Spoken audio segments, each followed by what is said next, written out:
국회 포럼에서 정부 부동산 정책 실패, 비과학적 근거에 기초를 했다는 주장이 나와서 어떤 포럼인지 그리고 그 말들이 맞는지 하나씩 확인해 봅시다. 현 정부 부동산 정책 비과학적 근거에 기초했다는 주장이 나왔다. 이게 국회 포럼에서 나왔는데 소회의실에서 열린 주택 포럼 창립 기념 세미나 나온 사람들이 뭐라고 했느냐? 첫 번째, 통계적으로 정책을 발표할 때마다 집값이 올랐고, 자, 정책 발표 후 집값이 올랐나요, 늘? 대형 정책만 뽑아봤을 때 2017년에 82, 619도 있지만 그 다음에 18년에 913, 그 다음에 19년에 1216, 그리고 20년에 617, 710 공급정책 빼고 규제정책으로 봤을 때 이때는 올랐죠. 이때는 꽤 그래도 중기 정도는 하락세를 나타냈고 12, 16 때도 한 2, 3개월 정도는 영향을 받았죠. 617, 710은 사실상 이게 영향을 미치는 것은 올해 6월 이후부터고 핵심은 종부세. 자, 그런데 발표할 때마다 집값이 올랐다는 거, 일단은 저런 전제 자체가 도대체 이 회의가 무슨 회의냐라고 보면은 개최한 데가 야당이에요. 여당 사람 다 빼고 처음부터 이 회의가 무슨 목적으로 만들어진 회의냐, 정부 정책 비판을 하자, 정부 정책이 잘못된 것을 짚는 회의였다. 그러니까 그런 사람들만 모아놨겠죠. 그래서 무슨 얘기를 하느냐, 자, 지난 50년간 평균에 비해 최근 주택 공급이 더 많다는 주장이 아니죠. 데이터로 보여주고 있죠. 근데 많아진 공급량이 충분하다는 것을 입증하지 못한다 라고 한다면 공급량이 충분하기 위해서는 뭐보다 많아야 충분한 거예요? 수요보다.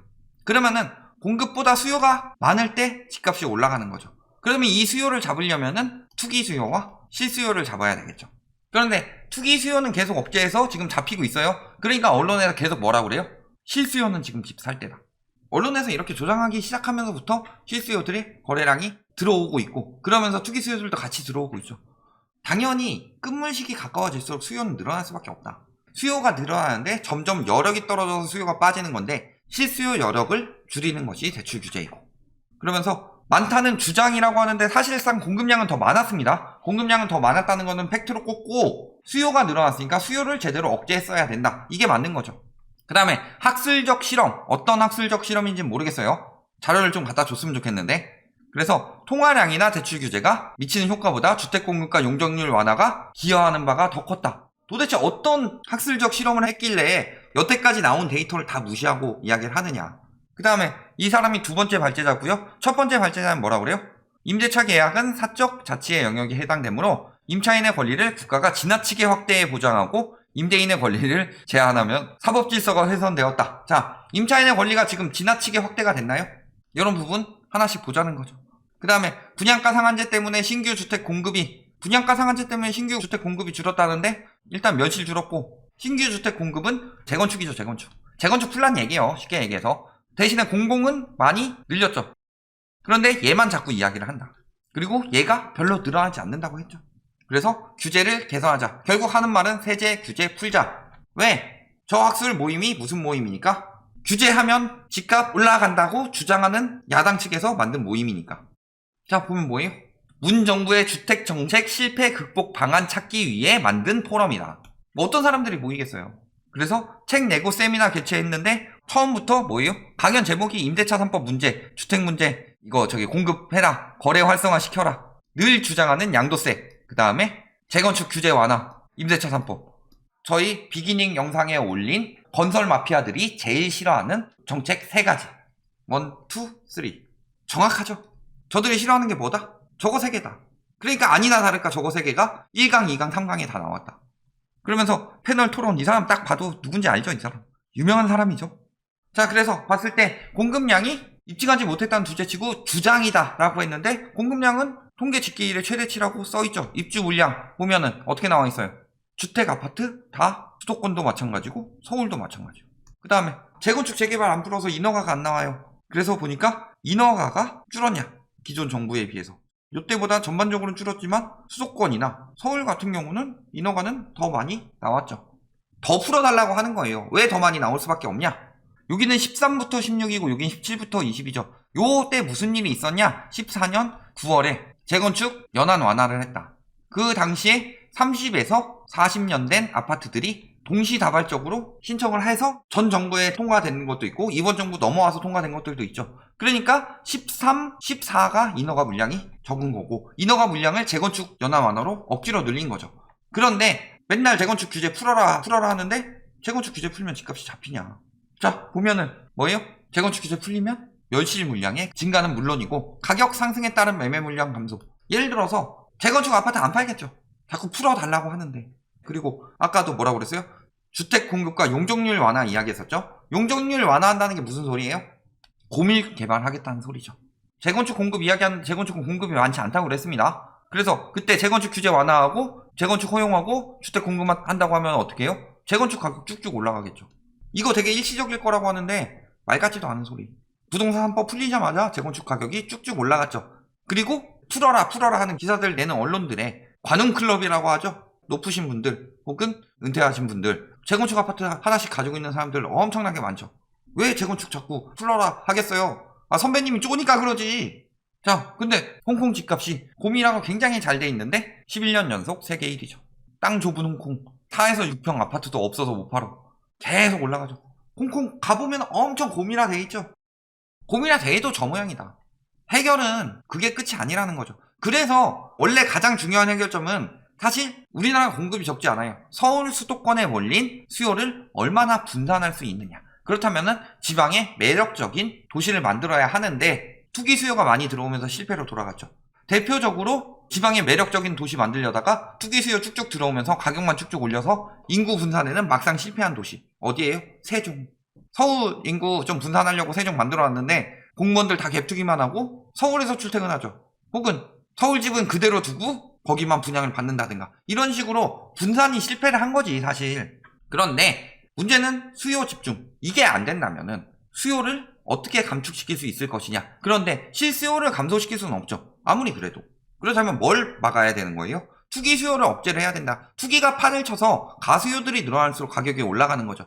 약속의 6월 이후 왜 거래량이 저조해졌냐? 약속의 6월 이후 취득세, 양도세 강화되니까 투기 수요들이 쫙 빠진 거예요. 다 그냥 지방 1억 미만이나 사고 있지.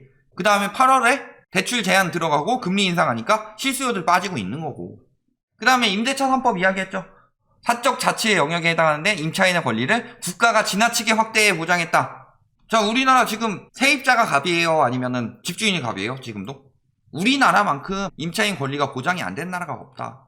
전세제도라는 대부분 많은 보증금을 맡기는데 나갈 때 집주인이 못 돌려준다 라고 했을 때 뭐 나중에 법적으로 처분하는 게 아니라 그 자리에서 바로 집 몰세 가지고 국가에서 지불하고 바로 팔아치워서 해준다든가 이런 법이 없는 거죠. 어느 나라에서 세입자 나간다는데 보증금 못 돌려주는 나라가 어디 있어요? 그러면은 똑같은 경우로 했을 때 들어올 때는 어때요? 잔금 늦게 하면은 전세 수요가 들어올 수 있나요? 집에? 전세입자가? 근데 나갈 때는 안 돌려줍니다. 아, 내가 돈이 없어서. 역전을 놔도 환산 월세 주겠다. 이딴 식으로 나온 나라가 어딨냐. 임대인의 권리는 엄청나게 높습니다. 이걸 볼까요? 예전에 이야기했죠. 자, 임대기간 사유 없는 한 기간 정하지 않는다. 세입자가 살고 싶은 만큼 살면 된다. 호주 1년밖에 안 되는데요. 갱신 청구권도 없는데요. 근데 보증금 일단 저렴하고 수수료, 전세제도는 원래 없으니까 임대료 제한도 없다. 자, 호주는 우리나라보다 확실히 세죠. 자, 그 다음에 독일 최소 10년 보장. 말할 것도 없죠. 프랑스 3년, 일본 2년, 홍콩 2년인데 프랑스, 일본 계약갱신 청구권 인정해준다. 우리나라처럼 한 회로 끝나지 않죠. 그리고 상승률 제한 5% 혹은 여기도 다 상승률 제한, 임대료 규제까지 들어가고 있죠. 그 다음에 미국 같은 경우도 주택 건축 시기에 따라 다르지만 존재한다는 거죠. 그리고 계약갱신 청구권 인정. 세계 어느 나라에도 안 쓰는 미국, 독일, 프랑스, 일본 이런 데가 만만한 나라들이죠. 우리나라가 봤을 때. 그나마 호주나 홍콩이 우리보다 풀어줬다. 그런데 홍콩은 말할 것도 없죠. 집값. 엄청나게 보장을 해주는 것처럼 이야기하고 있는데 이제서야 보장이 되는 거예요. 뭐 임차인의 권리를 지나치게 확대해요. 임대인의 권리가 그동안 많이 누려왔던 거지. 자, 그 다음에 효과 명백히 나타났다. 뭐 이런 이야기 나오고 있는데 갱신율이 늘어났다라는 거죠. 갱신율이 50%대에서 70%대 정도로 한 20% 정도 상승했다. 그러니까 전세 거래량이 줄어들었고 따라서 전반적으로 전세 거래량이 줄어드니까 월세 거래 비중이 높아진 걸 가지고 전세 월세화다. 역효과 나고 있다. 이딴 식으로 개소리 날리고 있는 거고 갱신 안 해가지고 나가는 사람들은 새 세입자 못 받아서 매물 쌓이고 있는 거잖아요. 가격 쳐 올렸다가 물론 받은 사람도 있겠지만 민간 정비사업 규제를 제일 많이 풀었던 연도가 언제냐? 2014년 9월에 재건축 연한 완화하고 12월 말에 부동산 3법 발표했죠. 그 부동산 3법 내용이 뭐였어요? 분양가 상한제 폐지, 재건축 초과 이익 환수제 폐지, 그리고 조합원 3주택 허용. 이 세 가지가 부동산 3법이었죠. 부동산 3법 이후 집값이 어떻게 됐냐를 보시면 나오죠. 그래서 그런 식으로 민간 정비 사업을 풀고 뭐 인허가를 늘리려고 해봤자 집값은 그때를 기점으로 폭등세로 바뀌기 시작했다라는 거죠. 물론 거기에 초이노믹스도 있었지만 공급을 많이 해야 된다. 그런데 왜 그 공급이 꼭 민간이어야 하느냐? 양도세를 줄어서 매물이 안 나와서 집값이 오른대요. 근데 매물이 어때요? 확 줄었어요? 양도세 시즌 때 늘었다가 그만큼 다시 줄었죠. 저희 예전에 이야기했지만 38,000에서 한 42,000 정도 계속 왔다 갔다 하다가 양도세 보유세 시즌 될 때마다 쭉 늘어났고 연말에 한번 더 늘어나고 항상 그랬었다. 그리고 지금 대출규제 금리 인상하니까 얼어붙었다. 수급지수 쭉 떨어지는 거 보이는데 무슨 효과가 없냐.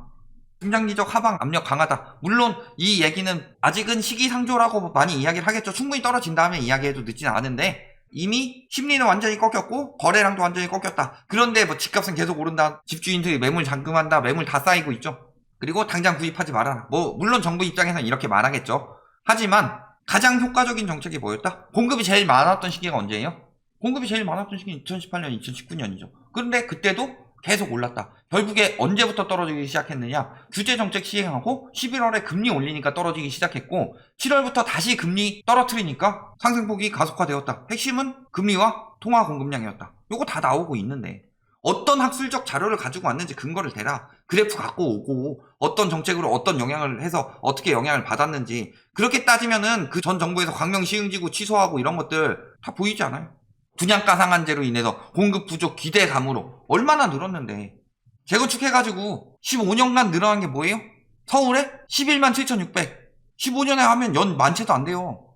이게 무슨 공급의 핵심이에요. 결론 아니나 다를까 세 가지 법 들고 나왔죠. 재건축 완화, 양도세 완화, 임대차 3법 폐지. 딱 이 세 가지가 어떤 법이다? 마피아들이 싫어하는 3법이다. 저 포럼 결과가 발표되기 전에 딱 저희가 아니나 다를까 비기닝으로 그 얘기 한 2주 전에 했었죠. 그러면서 학술적 자료라고 하는데 어떤 학술적 자료? 지금 저희 다 데이터로 이야기하고 있습니다. 데이터를 들고 와라. 데이터 없이 학술적 자료가 그냥 뇌피셜에서 나오는 거냐. 그냥 정치적 목적으로 저런 것들 때문에 실패했다라고 해서 풀어서 다시 활개치도록 만들려는 수작일 뿐이다. 여기까지 말씀드리겠습니다.